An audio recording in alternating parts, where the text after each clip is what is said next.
Sometimes a girl just wants dick. You don't gotta assume she has daddy issues. Your life is not a John Green novel, okay? Nobody is looking for Alaska.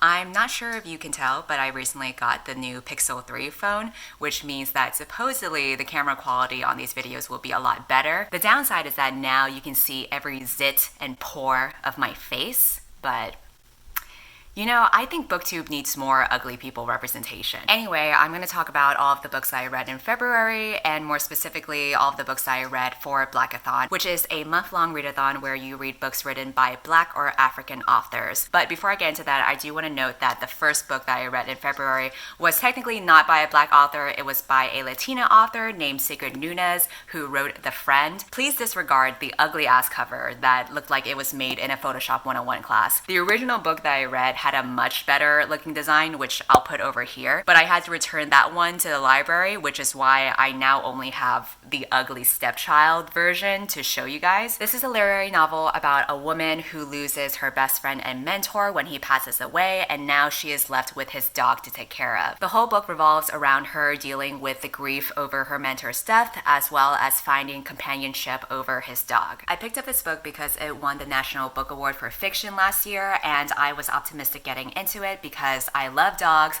I have depression, hashtag relatable. But unfortunately, I ended up not liking this book at all. This is less of a story and more of a string of musings about literature and life and death and how they are all connected. It's more of a thought piece rather than a story about a girl and her dog, which is fine, but I just didn't feel any emotion or attachment to the story, which I assume the author had intended to do. It was one of those things where I knew it was trying to be thought-provoking, I knew it was trying to be deep, and yet I felt nothing. I didn't care about the dude who died. I didn't like that he was a pretentious professor who slept with his students. I didn't like that the main girl had no semblance of personality. I thought it was kind of strange that she referenced other works of literature that had themes of bestiality. I mean, I like dogs, but like not that much, you know what I mean? At first, I rated this 3 stars on Goodreads because I figured, you know, maybe this is just a very niche audience. Maybe I'm just too stupid to understand this book, so it wouldn't be fair for me to give it a low rating. But then a week later, I was like, you know what? Fuck it. I'm just gonna give it 2 stars. It won the National Book Award last year. It's not gonna be impacted by some random dumbass on the internet. And the more I thought about the themes of grief throughout the book, the more I realized that it wasn't executed very well. In my opinion, a good book is a story that you read where you can't imagine it happening any other way because the author wrote it so well.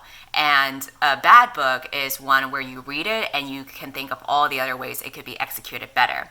And this is one of those things for me. I felt like it was just a miss for me. After that, I officially started Blackathon with the book Pride. This was to fulfill the first challenge, which was to read a story featuring a romance between a Black character. Pride is a modern adaptation of Pride and Prejudice that is set in Brooklyn. The main character is from a neighborhood that is starting to be gentrified, and then she meets the main love interest when his family moves in across the street from them. I really like adaptations that take a classic story and modernize it to be more inclusive and diverse. So in theory, I should have loved this book, but I don't think diversity was enough for me. Unfortunately, it needs to actually be a good story, and it wasn't. So I rated it 2 stars. It was just not good. Like, I can't think of any positive thing to say about this book other than the fact that it featured Black characters, which shouldn't even count because diversity should be a standard, not a bonus. This book had so much potential to explore so many meaningful themes in the setting that it took place in, like the gentrification of their neighborhood, the class difference between the 2 families, prejudice in the Black community, literally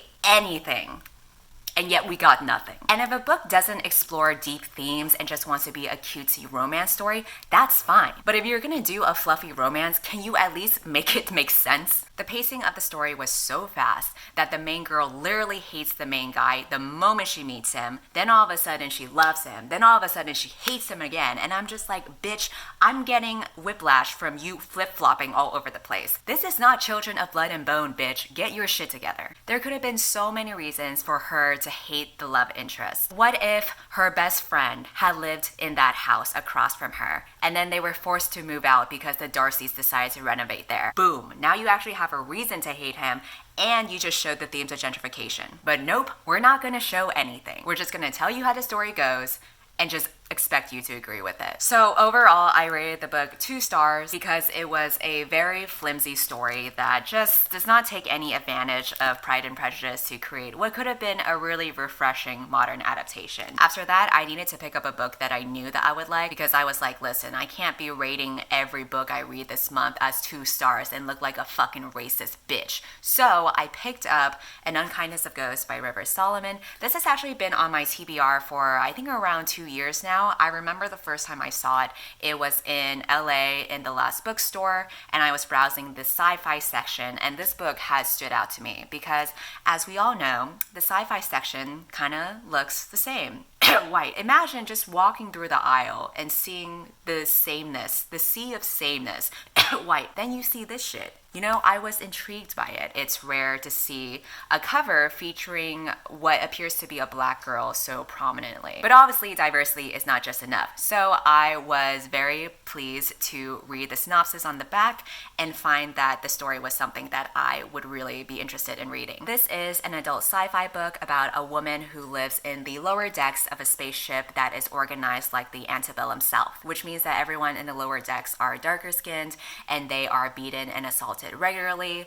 But one day she starts to piece together some clues about her mother's death, which leads her to find some clues on how to possibly escape the ship if she follows her mother's footsteps. I think the reason why I put off reading this book for 2 years is because I knew it would be a very heavy story, and it definitely was, but I'm really, really glad that I read it because I really enjoyed reading this book. I think this was a great example for how you can take a very classic sci-fi story, which is that a spaceship is trying to find a habitable planet, and you refresh it with more inclusive storytelling. Because human society is restricted to this spaceship, and because humans are fucking assholes in general, I think it makes sense for this society to be the way that it is, which is fucking awful. It makes sense for this small world to be very authoritarian and violent and slave driven. That's the reality of human nature. But also the spaceship itself is like a symbol of being captive when you have no means to escape because you've been trapped and enslaved.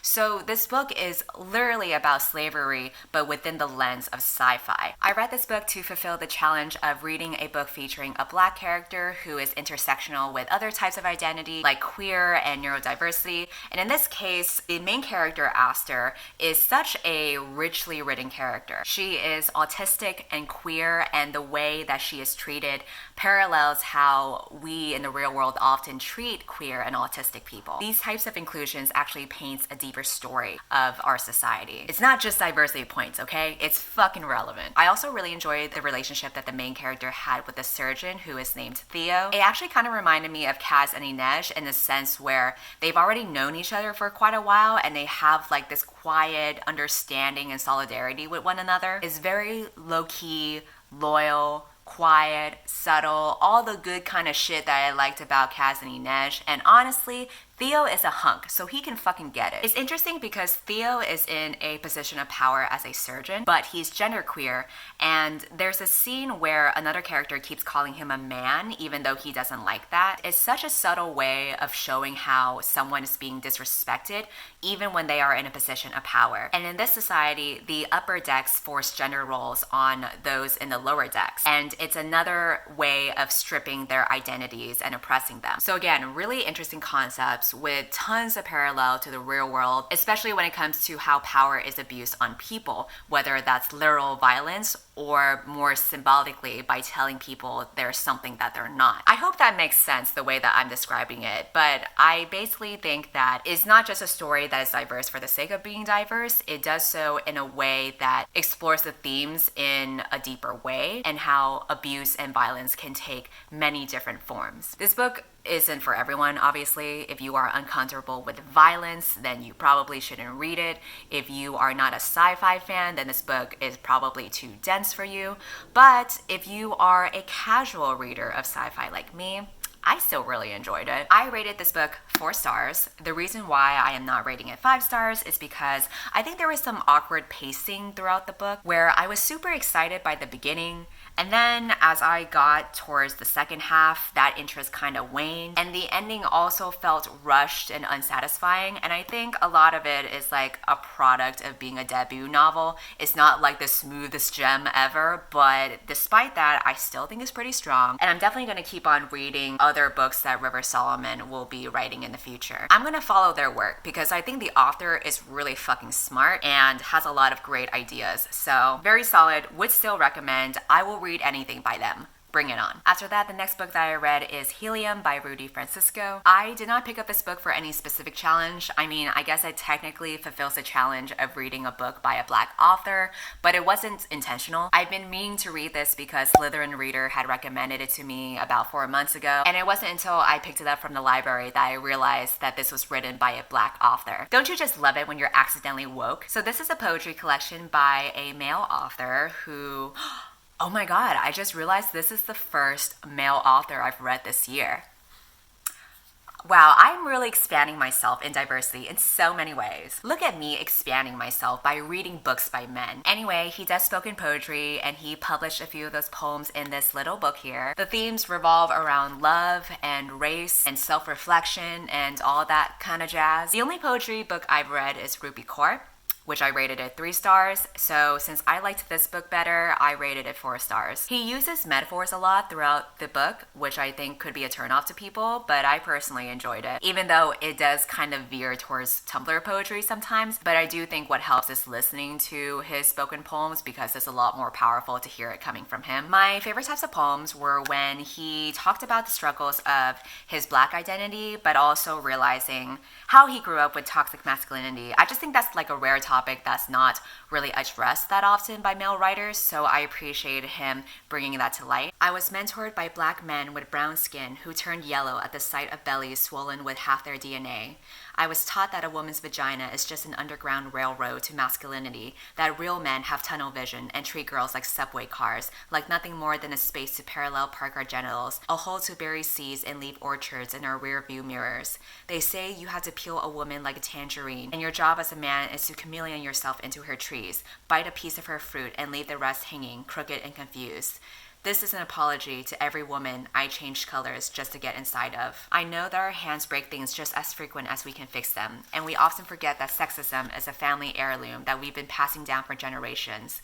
As men, it is important that we start asking ourselves, what will the boys learn from us? I think the main thing that bothered me was that he tends to write poems about women he barely knew and describes them as some otherworldly creature. For example, he wrote this one poem about a girl that he hooks up with, and he described her as this very sad, ethereal creature that just didn't really vibe well with me. The poem is called Lopsided. She is a stuttering soliloquy, a wounded symphony played by an orchestra of her family's I told you so's, a tattered woman who bleeds like an oak tree. Her life story is just a sandpaper love song written on a napkin full of all the reasons why no one should ever try to hug the rain. You always end up soaking wet and by yourself. Most days, I wonder what she carries in the luggage underneath her eyes. I wonder if those bags ever get too heavy for her face. Or maybe she just wants to bang, dude. Like, you don't gotta insult her eye bags and make them a metaphor for Gucci. Sometimes a girl just wants dick. You don't gotta assume she has daddy issues. Your life is not a John Green novel, okay? Nobody is looking for Alaska. He also wrote this entire poem about a girl that he saw at Starbucks. Bitch, you literally saw this girl at Starbucks. It ain't that fucking deep. Imagine if a girl was handing you a latte and you were just thinking all this shit. Alright, here's your latte. Her eyelashes were like violin strings that play symphonies every time she blinks. I see her face in every cloud and her reflection in every window. Her heartbeat sounds like my last name and she smiles like the Pacific Ocean. Sir, I want to drink the sunlight in her skin. Hello. Her name plays hopscotch inside of my chest. It climbs onto my rose like monkey bars and I feel like a child all over again. I pray that God somehow. You gonna take the Starbucks or not? I am not like a fan of his love poems. I think they kind of just make him look like another male writer who like sits around himself in self-pity and overly romanticizes women and just likes the idea of a girl rather than actually knowing the girl herself. It's easy to make very pretty metaphors about a girl suffering and kind of simplify her to be a John Green character. But that's not what women are. So even though I rated this book 4 stars on Goodreads, realistically it's more like a 3.5. I like the poems where he's talking about himself much more because that's actually grounded in reality as opposed to when he makes up like a whole fucking life story about the girl at Starbucks or some girl that he's sleeping with. I still have a few other books that I want to share that I read over the month, but I actually have to go back to work now, so I will continue this later. Alright, I'm back. So after I finished Helium, on Valentine's Day, I celebrated my loneliness by reading Bingo Love, and this helped fulfill the challenge of reading a graphic novel featuring a black main character. But this actually fulfills multiple challenges because it could also qualify for intersectional identities since both of these women are queer, as well as romance between two black characters. Bingo Love is a graphic novel about two black girls who fall in love with each other during the 1960s when they were teenagers, but due to society being very shitty, they can't be together. So decades pass, and now that they're old ladies, they have met each other again by coincidence, and then their love gets reignited. Overall, I thought this book was pretty cute. It was a nice light read for someone who is eternally alone, especially on Valentine's Day, and it was just very cute and wholesome and sweet, and I mean, it's just nice to see two queer black women fall in love. But I can't rate it any higher than 3 stars because there were just so many little things with the pacing and the time skips, and all of the conflicts and resolutions moved way too quickly for me to fully be immersed in the story. There are Wikipedia articles that are more fleshed out than the development of this book. So it wasn't terrible, but it wasn't amazing either. I think that if you're just looking for a light read and you want to turn off your brain a little bit,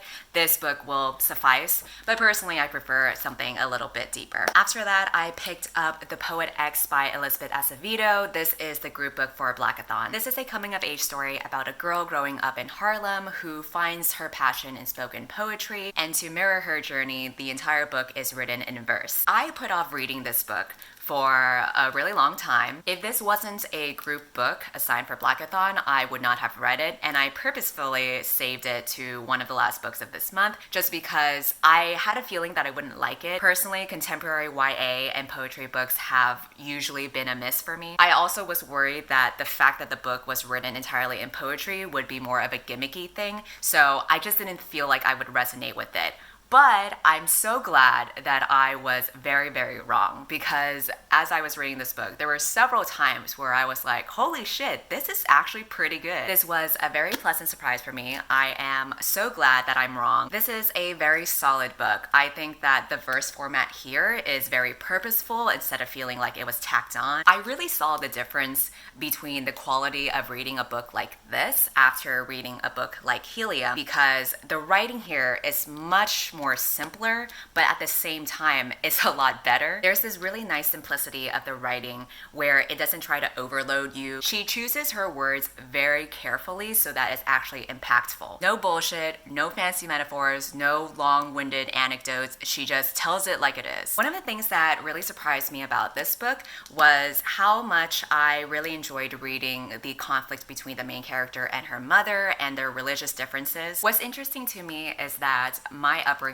is not like the main characters at all. I never had any struggles with religion, and I never had that kind of tense relationship like she did with her mother.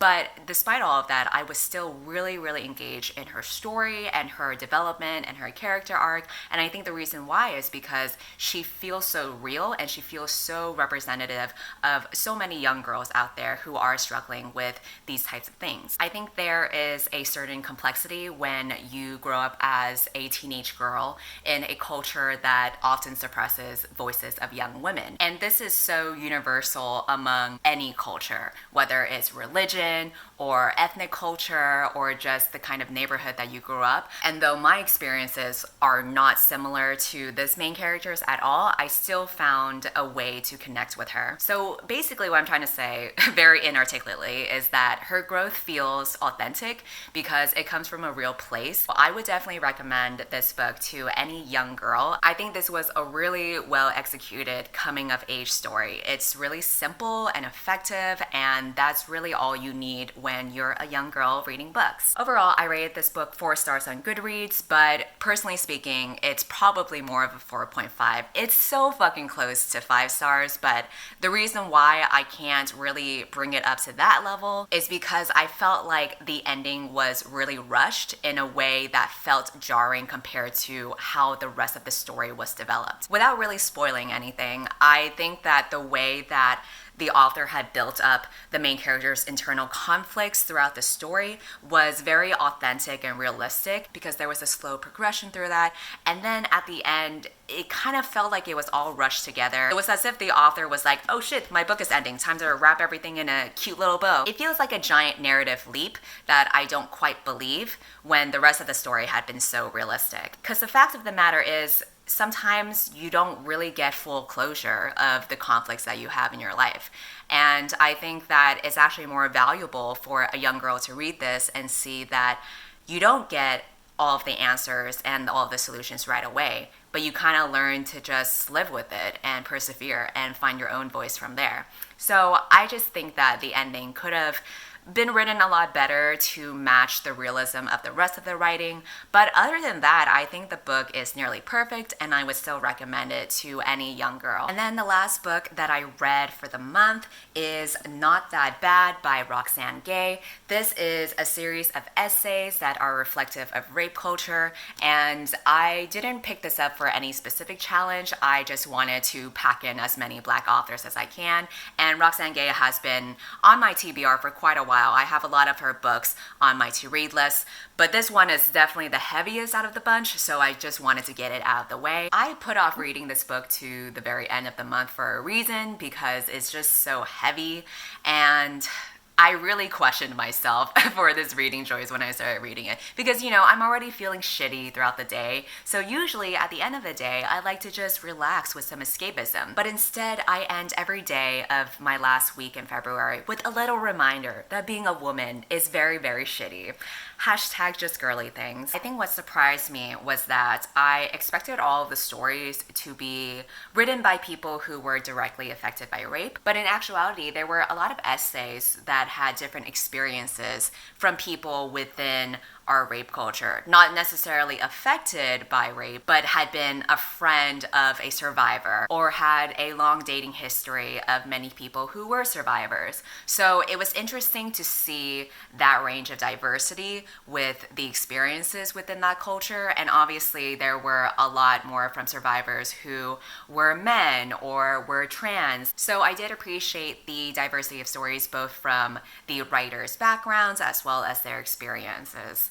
And another thing that was interesting to me is, again, going along with how a lot of the essays are not about being raped necessarily, but more so about being catcalled or having a drunken night with someone where they don't know if they regret it or not. There were a lot of blurry lines between what constitutes as rape, but I think that that makes it more interesting to digest, because it shows how insidious our culture is and how sometimes it's not really clear. I thought that was very, very realistic, because you can't really define something like that in a little box. On Goodreads, I rated this 4 stars, but I think that my personal rating would be 3.5. It's obviously really hard for me to rate something like this, because it feels weird to rate someone's very personal experience, because you're not reading it for entertainment. You're not reading it for some kind of narrative or anything. So I wasn't sure how to approach it, but I do think that what I've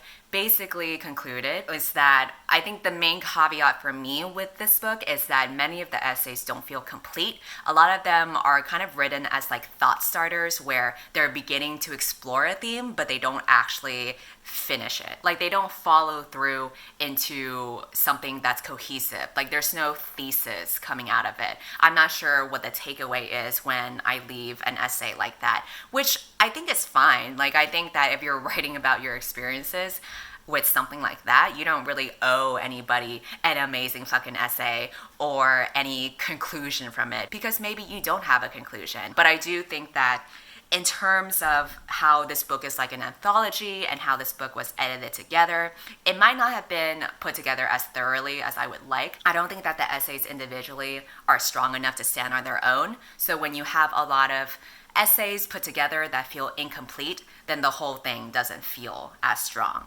So that's kind of my rationale behind that. And then the last challenge that I finished for blackathon was listening to 4 spoken poetry videos that the host had provided.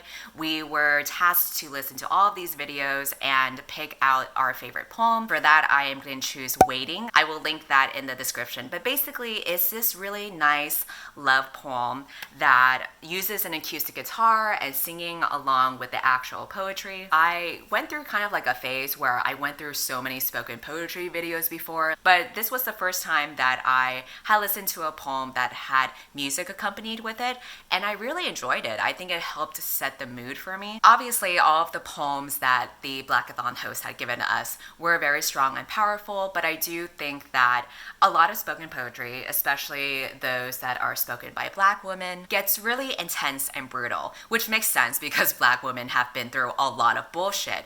But that being said, I think that makes nice love poems even more appreciative in my opinion. And that's why I liked Waiting the best. And that was the poem that I listened to on repeat the most because it was just so soft and nice and sweet. And for a moment you feel loved and you feel okay. Just for one fucking moment you feel okay. Let us just have this moment. And I think that says a lot coming from me because I personally don't relate to love poems because I am forever alone. I also wanted to mention a few movies that I had watched, not for blackathon specifically, but they happen to coincidentally go along with the themes of blackathon. The first movie that I watched was The Hate You Give, which was an adaptation of the book by Angie Thomas. I haven't read the book. I don't plan on doing so because I just don't think that the writing style and the genre is for me, but I definitely do resonate with the story, which is why I decided to watch the movie. Obviously, I cried while watching it because it's just hard for me to watch stuff, even if it's fictional, when I know that it's so representative of a real thing. Oh, my phone just tilted down. Oh shit. Anyway, I cried. What else is new? I usually don't rate movies, but I guess if I had to rate it, I'd probably just rate it 4 out of 5 stars. I think it's a solid movie. I think my caveat is that I don't really understand why a lot of movies keep casting a lighter-skinned Black girl or a biracial Black girl in movies, especially when the cover of the Hate You Give book features a very dark-skinned Black person. So I would have loved to have that reflect the book, and I also really didn't care for her boyfriend. I know that he is there to be more of a sympathetic character and more of a character who learns through his biases, but I still don't give a shit. To me, he was kind of like the poor man's Peter Kavinsky. And then the other movie that I watched was technically something that I didn't watch in February. I watched it in March, but I still want to bring it up because it was so fucking good. That movie was Spider-Man Into the Spider-Verse. It was amazing. And this is coming from somebody who does not like Spider-Man, who does not like superhero movies. I think that the genre is so oversaturated, but I was absolutely blown away by that movie. It was literally the best movie I had ever seen in theaters. And honestly, I think if I had to pick my top 3 movies, that would be one of them. I thought the animation was so amazing. My jaw dropped open so many times when I was watching the movie because I just couldn't believe what my eyeballs were seeing. There's so much visual stimulus, and this is coming from someone who doesn't even care about special effects in movies. This was an instance where not only was the animation so innovative, the story was also really, really done well. I loved how it was kind of a subversion of the standard superhero trope, where in our universe, we define superheroes as people who look like Peter Parker or Superman or whoever, you know, just like the standard white male character. And this was a movie that kind of redefined what it means to be a superhero in a sense where anybody could be a superhero. From my experience, a lot of diverse movies or just diverse media in general gets really upholded to a whole new level and gets hyped up a lot because they're so diverse, and I'm often let down by it. Diversity is not enough for me to enjoy a story, so this makes me super, super happy that not only is it diverse, it's actually really fucking good. If anybody deserves an awesome superhero movie, it's that young black boy watching it in theaters. I'm so happy that I saw it, and I'm gonna watch it again in theaters tomorrow, which is a lot coming from me because I hate paying money for movies, but Spider-Man fucking deserves it. So if you haven't seen the movie yet, please watch it in theaters. It is a must-see in theaters. And then the last thing that I want to do for this video is shout out a small booktuber as a thank you for 23K. Whenever I hit a milestone, I always shout out a booktuber who has less than 1,000 subscribers. So for this milestone, I will be shouting out Seiji from The Artisan Geek. She had popped up on my radar because she had posted a video called Diversity on BookTube, and this was in response to the small-ish controversy from when Michelle Obama had announced that she would be joining a booktube series, and the 3 booktubers that had been invited to interview her were not black. So that was kind of a little tiff in the booktube community and on book Twitter. So Artisan Geek had made a video about it, and I saw it and I really liked what she had to say. She also compiled a list on her blog with booktubers of color. I just really appreciated her initiative for that. And even beyond just that video, all of her other ones are really creative and cute. She dresses up as various characters for her book reviews. She does dancing montages, and you just need to check out her videos because I think that they're very refreshing and creative. You know, even with the whole Michelle Obama thing, you probably know my opinions about it, but I'm not even gonna bother chiming in because it's not my place to say. It's not my discussion, right? Like, it should be black people's discussion. So that's why I am turning the helm over to you, Seiji, and all of the other black booktubers that I've recommended in the past. Check her out, unsubscribe from my channel. You know the drill. For the month of March, I will be reading a mixture of fantasy books and work-oriented books. So for the work-oriented books, I will be reading The Leader Habit and What Works for Women at Work. And then for the fiction books, I will be reading a fantasy novel called The Midnight Sea. I will also be reading a compilation of short stories called Her Body and Other Parties by Carmen Maria Machado. And then last but not least, I will finally be reading A Court of Thorns and Roses by Sarah J. Maas. I have never read a Sarah J. Maas book before. I have never read a fairy book before. So this will be interesting. I technically am almost done with it. This is how far along I am as of filming this. So yeah, I have some thoughts. I might do a separate book review for it if anyone would be interested. It's gonna be an interesting mix for sure in March. Actually, I mean, these books are pretty much the same thing, right? Right. Okay, that's about it for this video. I already feel like this video is gonna be so long and it's gonna be a pain in the ass to edit. That's about it. Goodbye. See, she's telepathic. Call it black girl magic. Yeah, she scares the government. Deja vu, a tough man. We go missing by the 100.